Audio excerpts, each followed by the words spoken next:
Alors, après avoir vu l'activité, là, je vais mener une partie du cours. Donc, je vais essayer de faire une vidéo qui va durer au maximum 10 minutes. Donc, on verra comment après est votre attention. Donc, j'ai essayé d'avoir un cours assez complet, donc où il y a beaucoup de lecture et finalement assez peu de prise de notes, excepté dans la partie exercice. Donc, on va définir ici le nombre dérivé, la notion de tangente à une courbe qui a déjà été vue en activité, donc on va la poser ici dans le cours.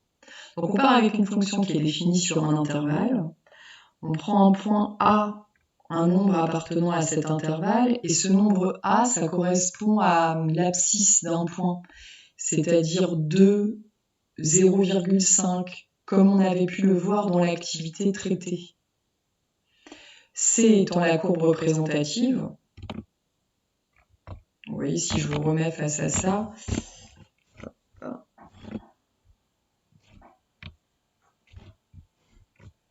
je pourrais vous dire là, dans ce cas, que la fonction, c'est la fonction carrée, que la courbe, c'est la courbe qui est rouge, et que le A dont je parle, ce serait, pour cet exemple, moins 1,5.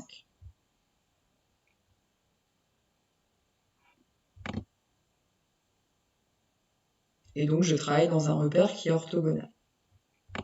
Alors, on va parler de notion de séquente, et c'est au pluriel, parce que vous en avez aussi une infinité. Et on va parler du taux de variation qu'on a vu en début d'année, et que vous avez rappelé cet après-midi avec une première formule qui a été donnée, puis une seconde formule qui a été donnée. Alors moi, je vais m'intéresser à la première formule qui m'a été donnée. Donc, définition, c'est celle que vous avez dans le document d'accompagnement, qui est en haut, page 1. Donc, je vous l'indique aussi ici.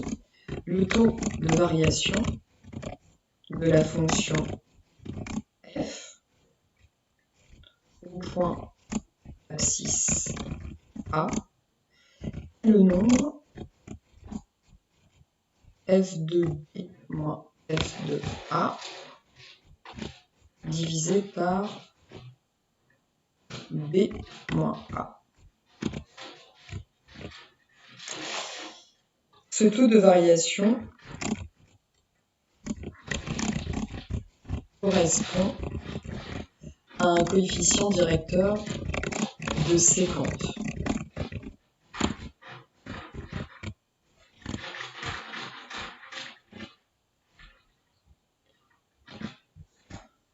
On ne s'inquiète pas pour le bruit, c'est mon chat qui joue. Donc ce taux de variation correspond à un coefficient directeur de séquente et ça correspond à l'activité qui se trouvait là. Et on avait déterminé le coefficient directeur d'une séquente en faisant justement ce quotient. Je rappelle à celles qui m'ont demandé si on pouvait utiliser l'autre formule. Eh bien, je déconseille de s'habituer à l'autre formule pour ce cours. Donc plutôt celle-ci. Dans l'autre formule, je parle de delta y sur delta x. Alors ça, c'est normalement quelque chose que vous connaissez, mais on ne l'avait pas associé au mot séquente avant jeudi après-midi. Sur les graphiques suivants, la valeur de A reste fixe et la valeur de B, qui est l'abscisse de notre point M qu'on avait fait varier, va bouger parce que le point M se rapproche de A. Donc c'est pas parce que là vous avez l'impression que tout a changé, que vraiment tout a changé, c'est seulement que j'ai zoomé. Donc le point A, il a pour abscisse 1 ici, sur ce dessin, il a aussi pour abscisse 1, sur celui-là aussi, mais ça se voit plus, et sur celui-là aussi, c'est 1 là. Et ensuite, le point M, eh bien, je l'ai rapproché. Donc au départ, il était ici, puis je l'ai rapproché un petit peu, encore un petit peu, et puis encore un petit peu. Et là, ça veut dire que mon point M, il se rapproche de A, et dans ce cas-là, ma séquente va se rapprocher d'une position limite, qui est la position d'une tangente. Hop. Donc là, c'est... Et quand j'ai la position de cette tangente, à ce moment-là, je vais passer au nombre dérivé. Donc, nombre dérivé et tangente, la définition est indiquée, normalement, dans votre cours. Graphiquement, lorsque votre point M se rapproche d'un point A, votre séquente va tendre vers une droite qui est ici tracée. Et cette droite s'appelle tangente à la courbe au point A.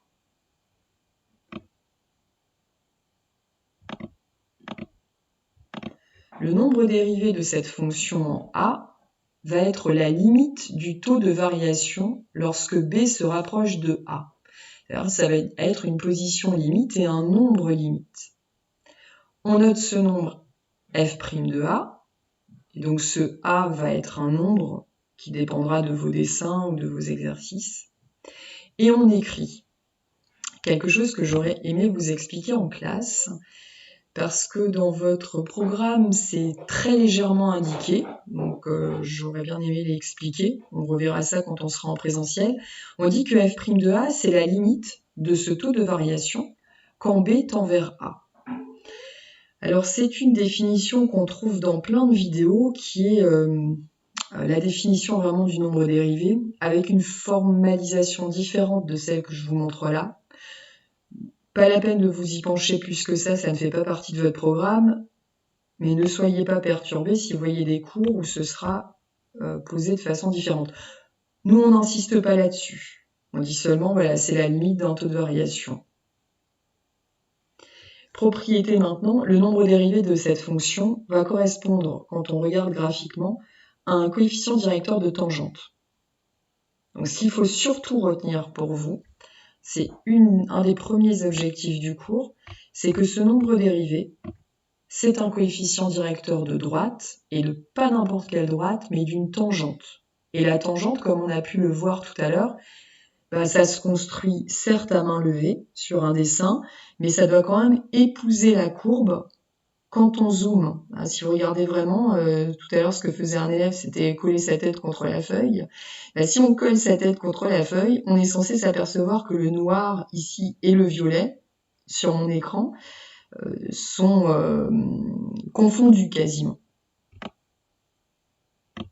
Remarque, il existe certaines fonctions pour lesquelles le nombre dérivé en A n'existe pas. On dira que la fonction n'est pas dérivable en A. J'insiste pas là-dessus, je vous montrerai des exemples en présentiel, on rajoutera un dessin, c'est pour ça que vous avez un petit peu de place là.